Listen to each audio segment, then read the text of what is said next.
Before assuming his post as commander of the United States Indo-Pacific Command, Admiral Philip S. Davidson issued a stark warning about Washington's loosening grip in the fiercely contested South China Sea.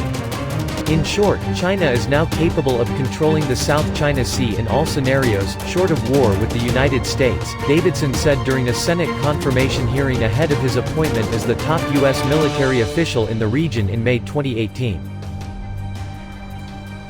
For many analysts, the dire assessment was a long overdue acknowledgement of their concerns. Today, there is a growing sense it did not go far enough. Washington's strategic advantage in the waterway, which holds massive untapped oil and gas reserves and through which about a third of global shipping passes, has diminished so much, according to some experts, that it is powerless to prevent Beijing from restricting access during peacetime and could struggle to gain the upper hand even in the event of an outright conflict with Chinese forces.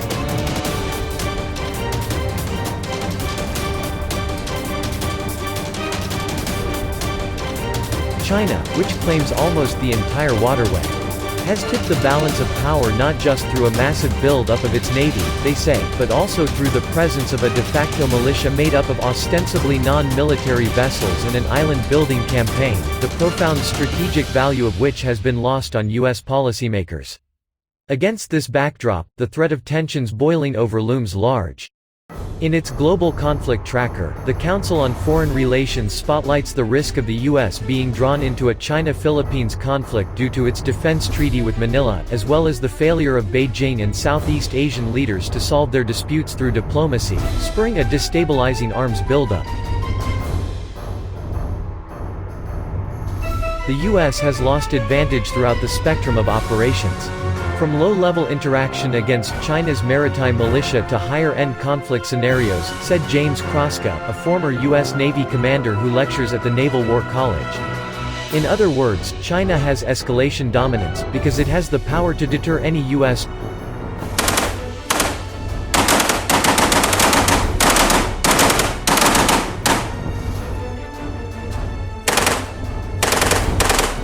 turn towards escalation. The U.S. is outmatched in all of the scenarios.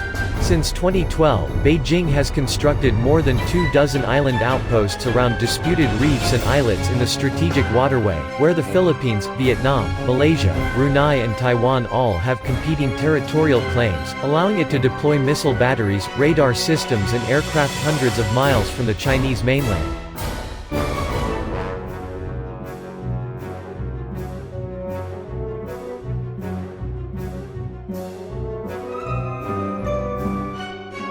China currently maintains 20 outposts on the Paracel Islands and 7 on the Spratlys. According to the Washington-based Asia Maritime Transparency Initiative, while also exerting control over the Scarborough Shoal through a continuous Coast Guard presence. The Paracel Islands, Spratlys and Scarborough Shoal, all of which are claimed by 2 or more of China's regional neighbors, lie within the 9-dash line Beijing uses to claim historic sovereignty over 90% of the waters. An international arbitration tribunal in 2016 found the line to have no basis in international law in a ruling that sided with the Philippines in its territorial dispute with Beijing.